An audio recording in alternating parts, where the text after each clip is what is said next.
Welcome back to my channel.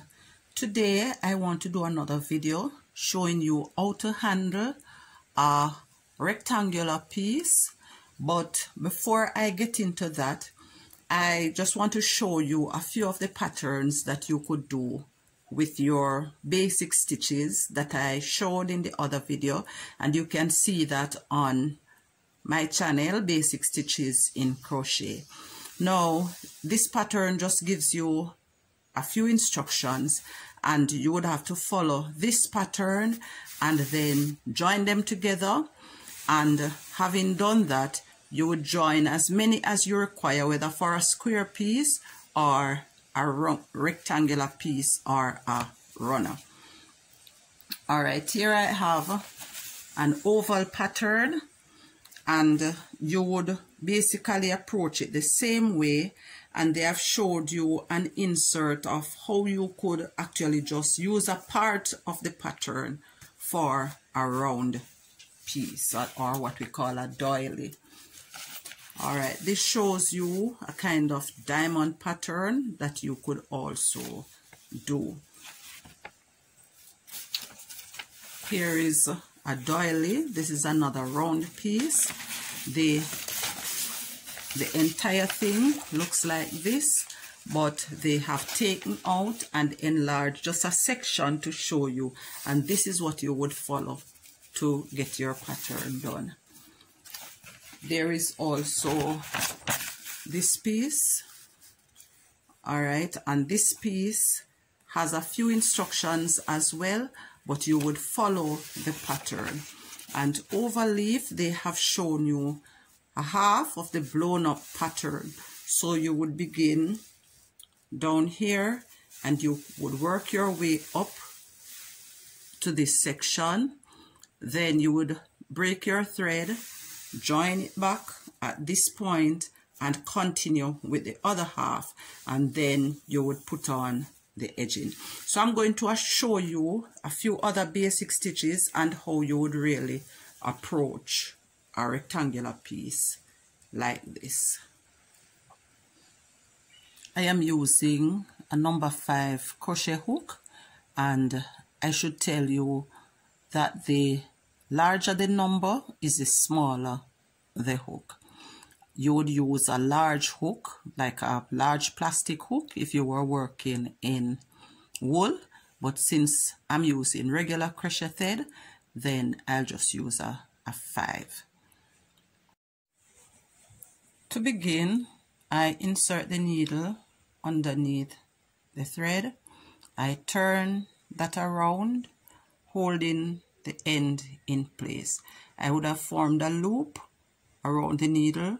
Now I just pick up the thread from underneath and I pull it through the loop, forming my first chain. Now I go ahead and I am going to do several of these, maybe about 22 I am going to do. Alright, here I have about 22 chains.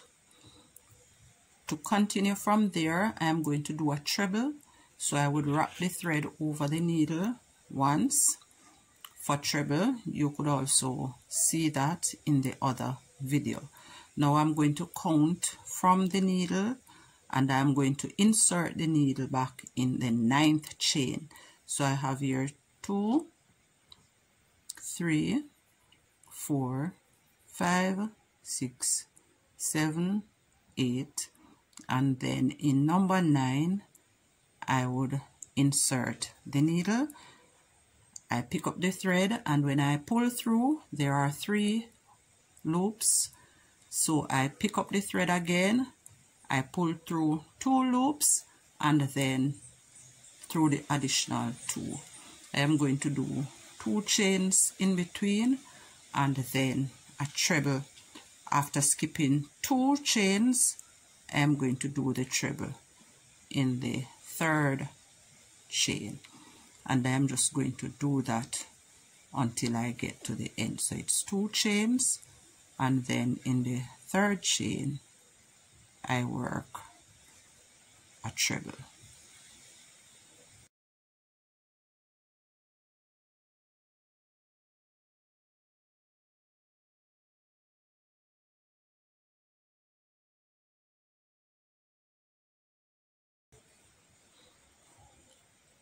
Alright, so it would look something like this. Now I would have to turn and go back in the direction from which I'm coming, and to do that I would do 5 chains. Then I would turn it around, and in the first treble that was done before, at the top of it I would insert the needle, pick up the thread again, and with 3 loops on my needle I would work another treble, and then I would continue with the 2 chains and a treble in the top of the previous treble.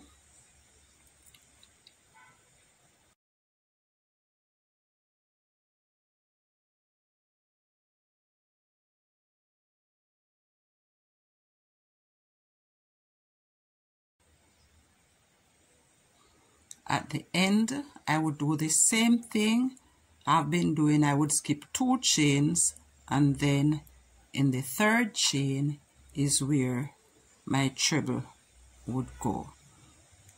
Alright, so that would be it after 2 rows. Now I would do another 5 chains. I would turn this around again, and I would do another treble over the previous one, or the one away from the last one in the row. I could do another 2,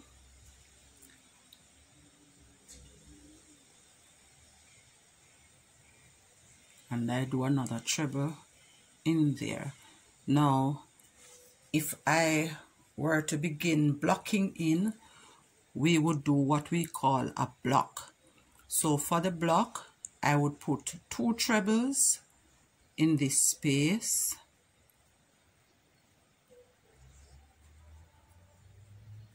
and then another over the treble at the end of the space. So it would look like this. So you would read 2 spaces and a block, and then we would continue the spaces,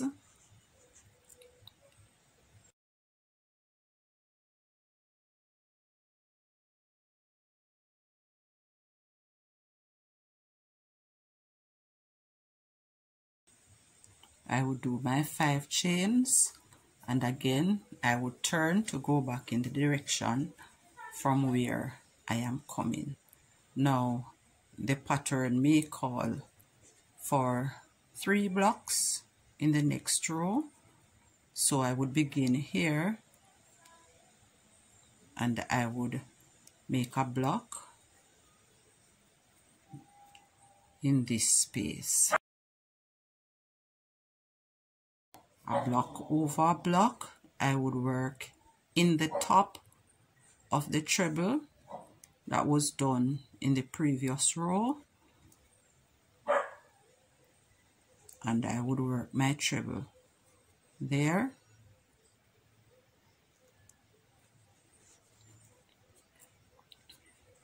and because it's 3 blocks, then I would also fill in this one.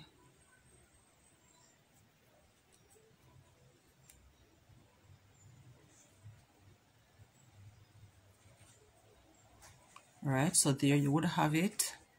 It would be a space on the end, 3 blocks in the middle, and then I would complete this with another space at the end.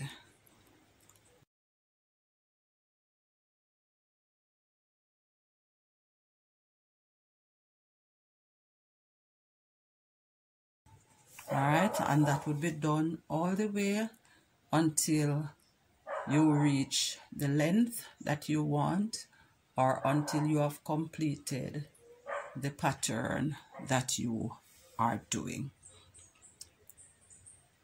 Thanks for watching, and do have fun as you practice your crochet stitches. If you haven't yet done so, remember to like, to share, and to subscribe.